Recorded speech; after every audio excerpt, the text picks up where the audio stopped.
Olá, senhores, vamos retomar a nossa aula da legislação MCA 56-5 do DCEA. Então, quanto às premissas, este regulamento vai dizer que a segurança operacional é primordial. Então, como eu venho falando para os senhores, todas as legislações, seja da ANAC, do DCEA, tem uma preocupação muito grande com a segurança operacional. Então, é a responsabilidade final do piloto pela observância e cumprimento de todos os parâmetros deste manual.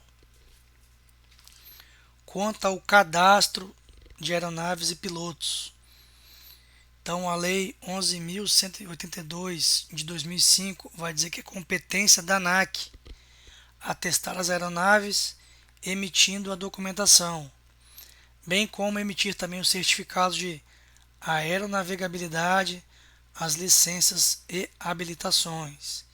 Então é competência da ANAC. Obrigatoriedade de cadastro na ANAC. Então as aeronaves remotamente pilotadas que têm um peso máximo de decolagem acima de 250 gramas deverão ser cadastradas na ANAC. E isso aí será vinculado a uma pessoa que será responsável legal, seja ela pessoa física ou jurídica. Sistema de aeronaves não tripuladas é o famoso CISANT.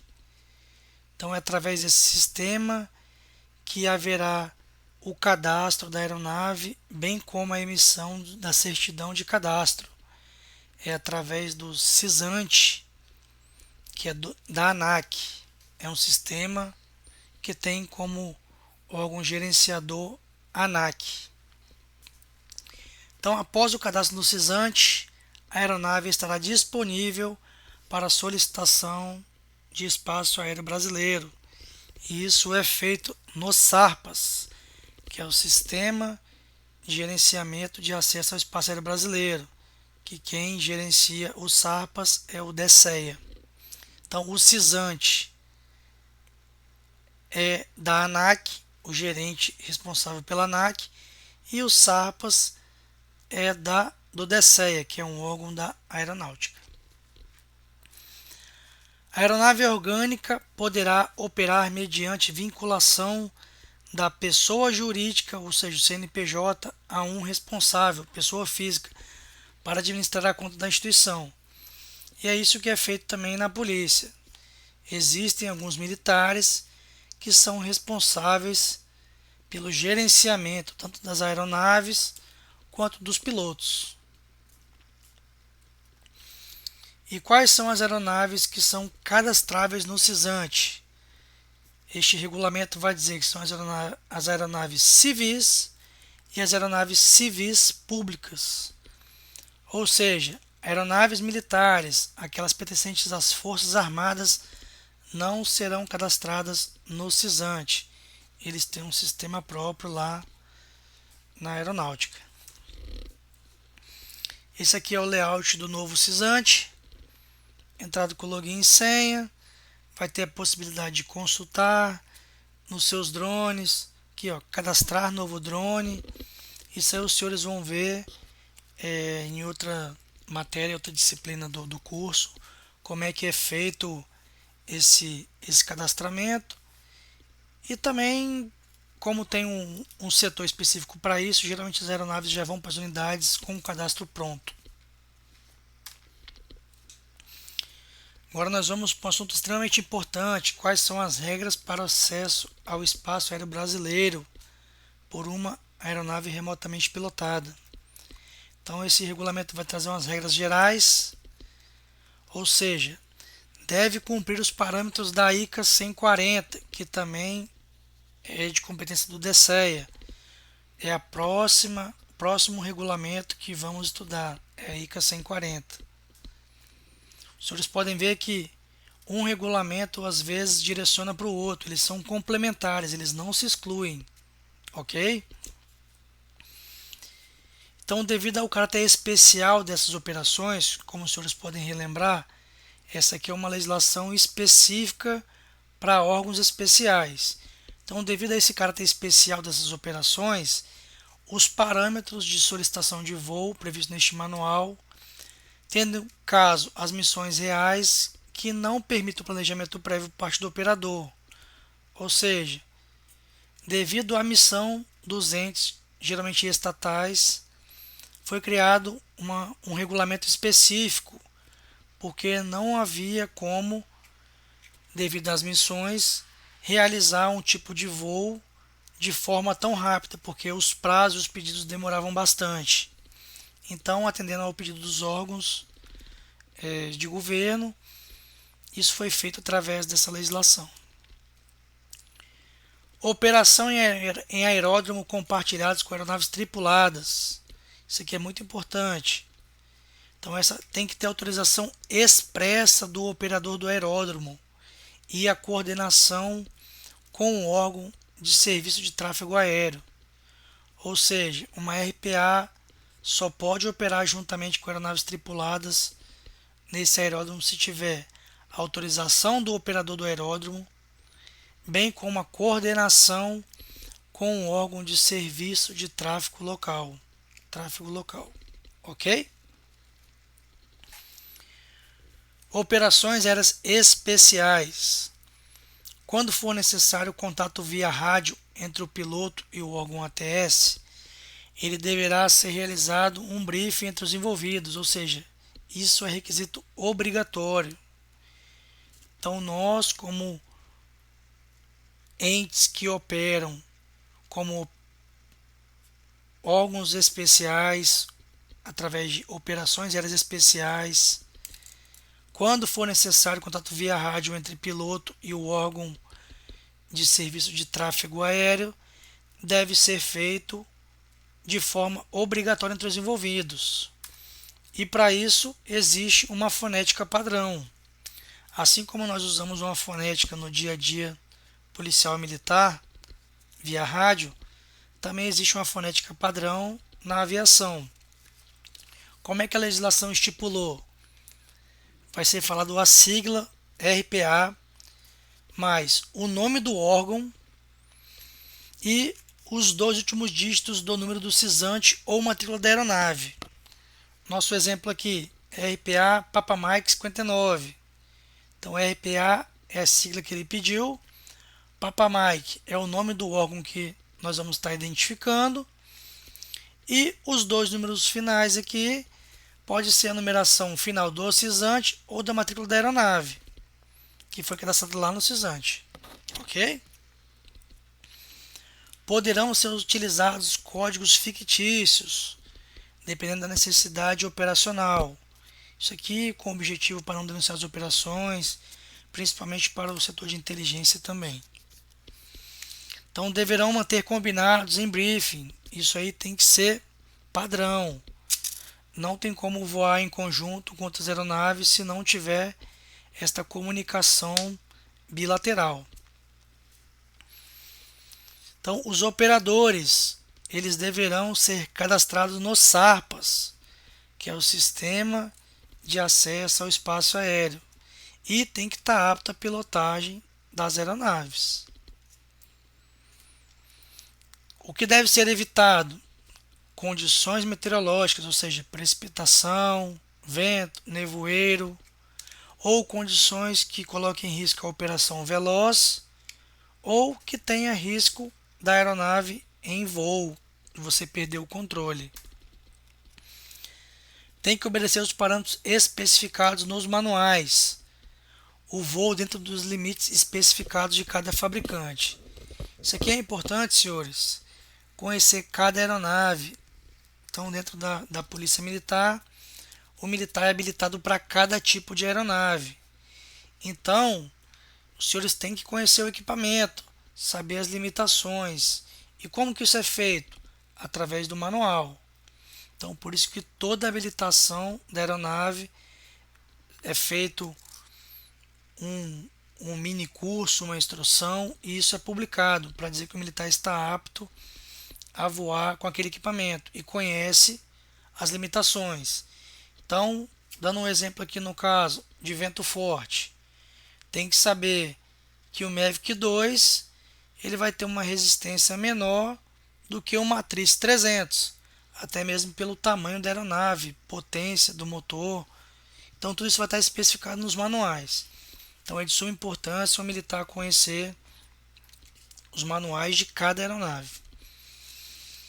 Então, interferências no controle da aeronave. O que tem que ser evitado?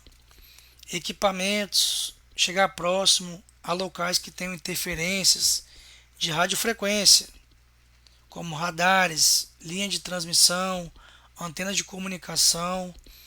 E os senhores vão ver em outras disciplinas aqui do curso o quanto isso é importante e pode trazer grandes problemas para o piloto, caso não seja observado. Este regulamento também vai falar sobre o aeromodelo. Diz que o aeromodelo não pode interferir nas operações dos órgãos especiais, independente do local. Então aqui, senhores, lembrando, a RBAC 94 fala que o aeromodelo ele só pode fazer este voo de recreação em local específico.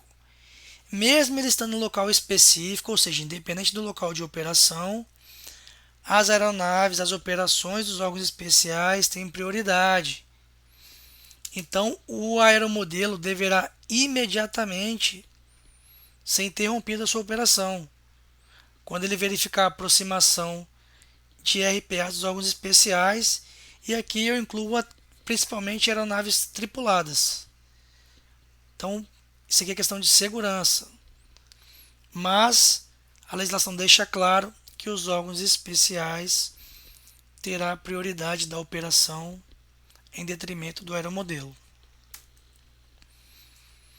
Aqui é uma figura que eu tirei do site do DSEA, para a gente relembrar que o aeromodelo é um voo de recreação e é destinado a locais específicos para aeromodelismo. Então, ao verificar uma operação de RPA dos órgãos especiais, o aeromodelo tem que interromper a sua operação e dar prioridade aos órgãos especiais. Qualquer operação de RPA deve ser imediatamente encerrada ao ser verificada a aproximação de aeronaves tripuladas. Então aqui, qualquer RPA deverá encerrar sua operação quando verificar a aproximação de aeronaves tripuladas. Prioridade sempre das aeronaves tripuladas. Aí, claro, tem a exceção se houver a coordenação entre os órgãos envolvidos. Isso vai manter a segurança de voo, então é permitido. Observação, especial atenção à ICA 104. Aqui não é ICA 140 não, é ICA 104, que vai falar sobre a operação VFR de helicóptero, ou seja, aquela operação visual a partir de 200 pés de altura. Então tem que ser observado os locais distantes de cidades, povoados e lugares habitados, e grupo de pessoas ao ar livre. Então tem que ter bastante atenção nos locais mais distantes da cidade, a operação a partir de 200 pés, que podem se deparar com alguma aeronave tripulada, como é o caso do helicóptero. Entendido, senhores? A aplicação das regras desse manual, ou seja, este manual MCA 56-5 é específico para RPA com peso máximo de decolagem igual ou inferior a 25 kg. Lembrando então, lá na RBAC 94 vai falar que esse tipo de RPA é a classe 3. Todas as operações neste manual deverão ser veloz ou veloz. A operação B veloz será regulamentado pela ICA 140, que é uma outra instrução do DSEA. Então, a MCA 56-5 vai falar que as operações tem que ser feito veloz e é veloz. A B veloz vai ser pela ICA 140. Qual é a exceção? Se for operação das Forças Armadas ou segurança pública. Ok, senhores? Aqui inclui todos nós aqui, policiais.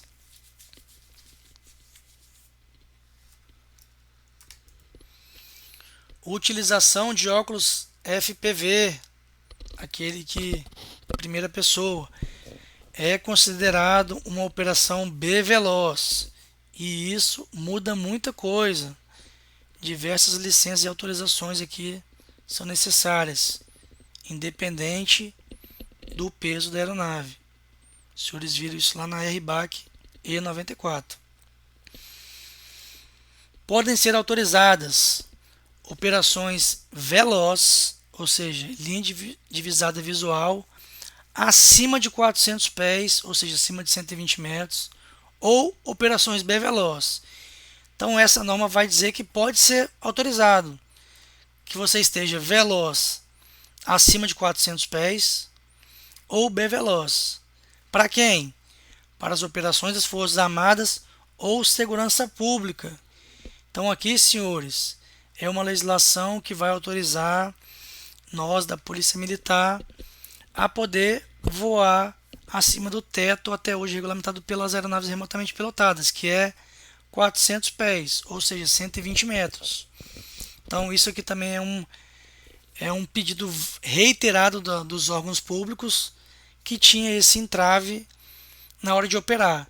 Então essa legislação foi atualizada em 2023, eles trouxeram expressamente isso aqui, que tanto as Forças Armadas quanto os órgãos de segurança pública, não são os órgãos de governo, só de segurança pública, aqueles lá do 144, podem ser autorizados a voar veloz acima de 400 pés ou B veloz, desde que tenha o espaço aéreo segregado, vai ter que solicitar para segregar aquele espaço aéreo ali, e tenha acordo operacional prévio. Isso aqui é só uma observação. Nós aqui da Polícia Militar, juntamente agora com o setor que foi criado exclusivamente para RPAs, já está dando seguimento nesses acordos operacionais, que era o que estava travando a gente de algumas operações. Ok, senhores? Parâmetros das operações deverão ser solicitadas pelo órgão especial diretamente nos SARPAS. Como eu falei para os senhores, o SARPAS é um sistema de solicitação do espaço aéreo, que é gerenciado pelo DSEA. E esse pedido tem que ser feito com antecedência mínima de 30 minutos. Na prática, nós vamos enfatizar bastante isso. A gente fala isso nos outros cursos que teve aqui na polícia, de que a RPA não tem como ser utilizada de forma abrupta, sem um planejamento, sem uma antecedência mínima.